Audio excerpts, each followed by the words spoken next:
आपसे पूछना चाहता हूं, क्या चाहिए आपको? एक वर्ड का आंसर होना चाहिए।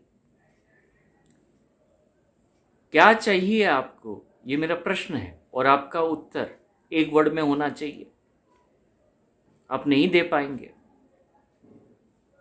क्योंकि अगर आप ये सोच रहे हैं कि मुझे जॉब चाहिए, तो वो जॉब पाने के बाद में फिर आपके अंदर कुछ और लालसा आएगी।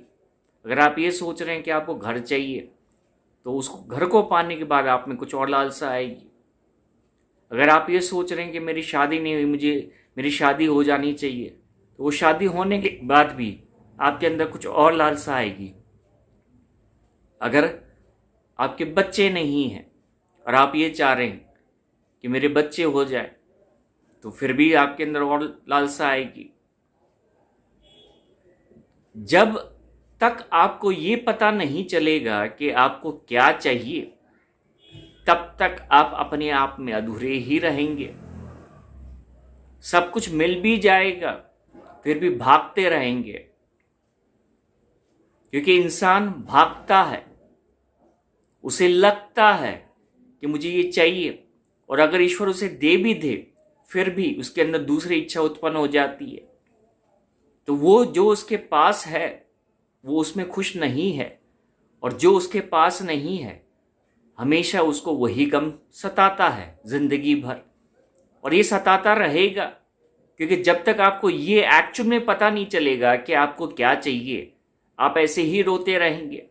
चाहे सब कुछ मिल जाए आपको, फिर भी आपके अंदर एक तृष्णा रहेगी, और आप अपने आप से ये पूछेंगे कि मुझे क्या चाहिए। तो सबसे पहले अपने आप को ये प्रश्न कीजिए कि वाकई में आपको क्या चाहिए, और स्टोरी क्रिएट मत कीजिएगा।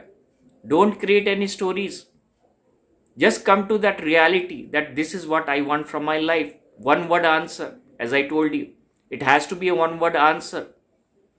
और ये जल्दी से आंसर किसी को मिलता नहीं है, मिलता नहीं है। कुछ लोग बोल सकते हैं मुझे तो ईश्वर चाहिए। तो अगर आपको ईश्वर चाहिए, तो फिर आपको जो कुछ नहीं मिला उसके लिए रोने की क्या जरूरत है? मैं आपको ये भी बताता हूं, जिनको भी ईश्वर चाहिए, तो फिर उनको जो कुछ नहीं मिल रहा, तो उसके लिए रोने की क्या आवश्यकता है? जो चाहिए वही मिलेगा। आपको सबसे पहले ये समझना है कि जो आपकी इच्छा है वो आपका सिर्फ डिजायर है, जो फिजिकल फॉर्म में आने के बाद आपने क्रिएट किया है। इसलिए एक डिजायर खत्म होता नहीं कि हम दूसरे डिजायर में चले जाते हैं, दूसरा खत्म होता नहीं हम तीसरे में चले जाते हैं। हम हमेशा अभाव में जीते हैं, क्या नहीं है उसके लिए रोते हैं, और जो है उसका आनंद अपने जीवन में कभी ले नहीं सकते हैं। दुख आपने उत्पन्न किया है, ये आपकी चॉइस है, और सुख भी आप ही उत्पन्न करते हैं, वो भी आपकी चॉइस है। ये आप डिसाइड करते हैं कि आपको क्या चुनना है। कई लोग बोलेंगे अरे मेरे साथ बहुत बुरा हुआ है, मैं बहुत परेशान रहा हूं, जिंदगी में मैंने बहुत सारे गम देखे हैं। आपको क्या पता,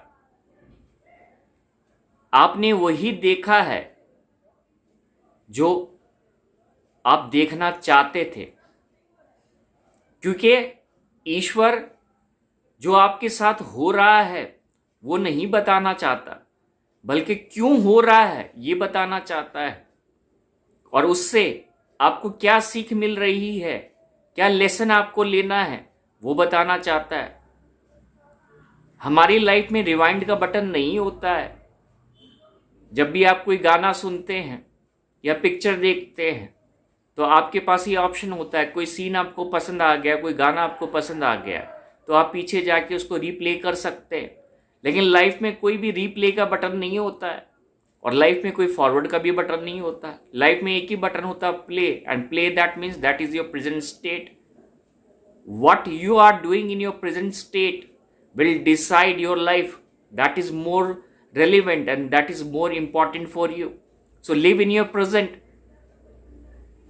and ask yourself what exactly you want in your life. ये बड़ा ट्रिकी क्वेश्चन है, बिलीव मी। बड़ा ट्रिकी क्वेश्चन है, आपको जवाब नहीं मिल पाएगा। और जब तक आप इस जवाब को जान नहीं पाएंगे तब तक आप अपनी जिंदगी में उस खुशी को महसूस नहीं कर पाएंगे और हमेशा उस दुख से जुड़े रहेंगे। अगर आप अपनी जिंदगी में वाकई सच्ची खुशी चाहते हैं, सच्ची तृप्ति चाहते हैं, पीस ऑफ माइंड चाहते हैं, हार्मनी चाहते हैं, लव चाहते हैं, प्रेम चाहते हैं, तो आपको अपने ऊपर वर्क करना पड़ेगा। Don't sympathise yourself for whatever has happened or is happening with you in your life, because if you create sympathy for yourself, that means that you don't have that power to change your life, and you are codependent on others, that others will come into my life and then only my life will change. That means that you have accepted that I can't change my life. Till this thought is there inside you, nothing can change in your life. The change starts with you. You are the creation of that change. Until the time you don't understand this truth, you will be quite alone in this journey.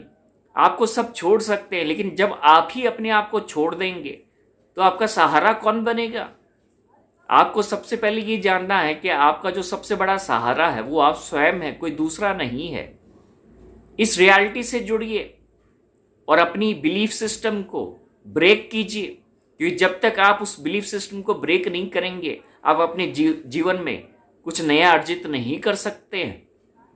मैं अंत यही करता हूं इस video का कि आपको क्या चाहिए, और जिस दिन आपको ये पता चल जाएगा कि आपको क्या चाहिए, आपको कुछ और चाहने की इच्छा नहीं होगी, इस बात की गारंटी देता हूं मैं आपको।